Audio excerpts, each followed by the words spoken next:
What's up everybody, Tony here, and today I have a quick video for some pretty massive exciting news coming out of Bandai Namco as it relates to Dragon Ball FighterZ. First of all, we have an official release date for the game. It'll be out on January 26th, 2018 in North America and Europe for all three announced platforms, so PS4, Xbox One, and PC. Japan will receive the game a couple days later on February 1st, 2018. I have to say, this game is coming out a lot earlier than I personally expected. Based on just how good the game looked at E3, I was expecting more time to be needed just to finish the game, but I guess the team at ARC is just super efficient. I love it. But the real juicy news that came out today was in the form of the Dragon Ball FighterZ Ultimate Edition. So the Ultimate Edition is basically a digital-only release of the game for PS4, Xbox One, and PC that includes the standard game in addition to a Seasons Pass called the Fighter's Pass, which adds 8 new characters.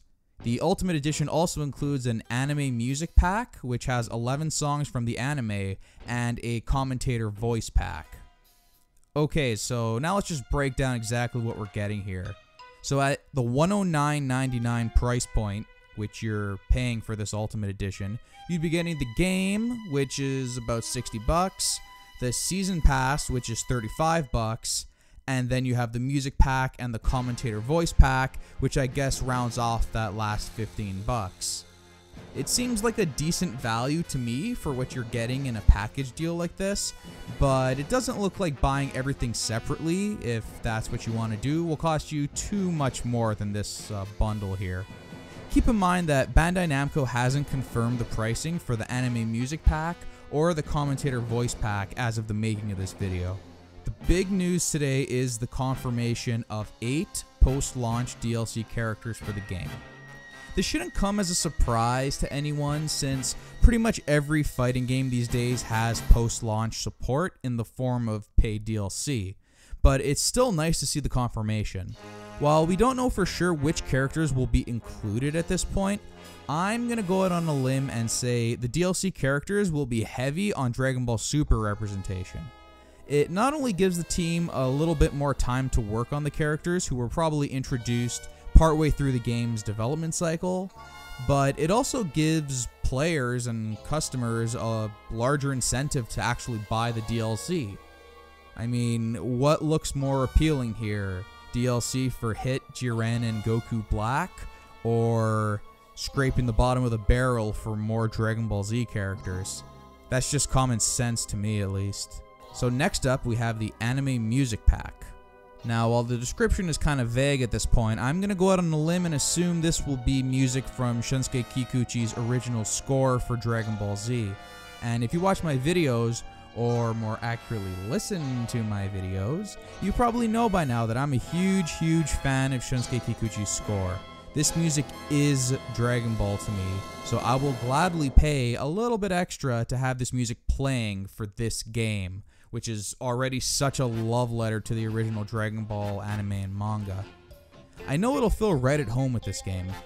However, what about fans of the Falconer dub soundtrack? Well, even if the Bruce Falconer music isn't available as DLC for the game, keep in mind that anyone who picks up the PC version of the game on Steam should have a pretty easy time replacing a couple of files and modding the soundtrack of your choice into the game. So really, this anime music pack will be most convenient for players on console, because PC players could pretty much just mod any music they want into the game for free. I know I will be modding Soulja Boy's Bitch I Look Like Goku into my game as soon as possible. Bitch I look like Goku, bitch I look like Goku, bitch I look like Goku, bitch I look like Gohan, bitch I look like Vegeta. The other vague addition to the game is the commentator voice pack. Again, we have no additional details here, but I'm going to guess that this is referring to the anime's voice actors recording the commentators' lines for the game. It's a small thing, but I know I'd get a kick out of having Ryusei Nakao in his Frieza voice doing all the commentary for the game. However, I do want to touch on some more unfortunate news with this update. First off, for anyone like myself who pre-ordered the more expensive collector's edition of the game, the Seasons Pass will not be included. This isn't something I want to personally attack this game about, because this has actually happened to me before with some other games that I've pre-ordered, but for any game, if I pre-order a damn collector's edition, I should 100% be getting the Season Pass included with that, no questions asked. Now they're pretty much asking me to pay $140 for the collector's edition, plus the $35 Seasons Pass on top of that, which is dumb. And that brings me to my next point, $35 for a Seasons Pass, which is more than half of the retail cost of the game. As far as we know, the Seasons Pass here only gives us access to 8 new characters. There's no stages or music or anything else included specifically with the Seasons Pass.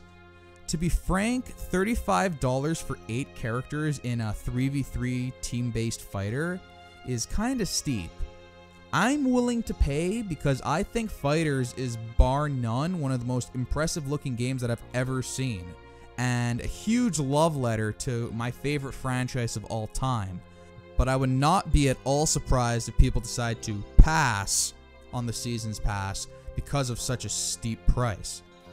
And if FighterZ fails, then that tells Bandai Namco that it's not worth the time or money to put out games of such high quality, and that's where I have a problem. This game deserves to be successful, and if it's not because they get greedy with the Seasons Pass pricing, that's not cool. Also, would it have killed them to make it an even 9 characters for the Seasons Pass so we could have 3 unique new teams? Like, come on guys, come on. Come on! But let's be positive here. There is a lot to be excited about here, in my opinion, and if plenty of people buy this additional content, like I said, that will send the message to Bandai Namco that we like the direction that they're taking with FighterZ and the Dragon Ball franchise as a whole. I can name the number of games I'd buy DLC for in the next 12 months on one hand, so I'm pretty picky about this stuff, and FighterZ would definitely be one of them. As the days go on, I'm sure we'll get more details on this FighterZ Pass, like specific DLC characters, we'll learn the tracks that'll be included from the anime, and exactly which voices will be used for commentary. As always guys, please hit that subscribe button if you want more awesome Dragon Ball FighterZ content. I plan to have those Tenshinhan and Yamcha anime comparison videos up very shortly, and also if you're interested, check out my Dragon Ball Super episode reviews, which I upload every week after the release of a new episode. So thanks so much for watching everyone again, and take care.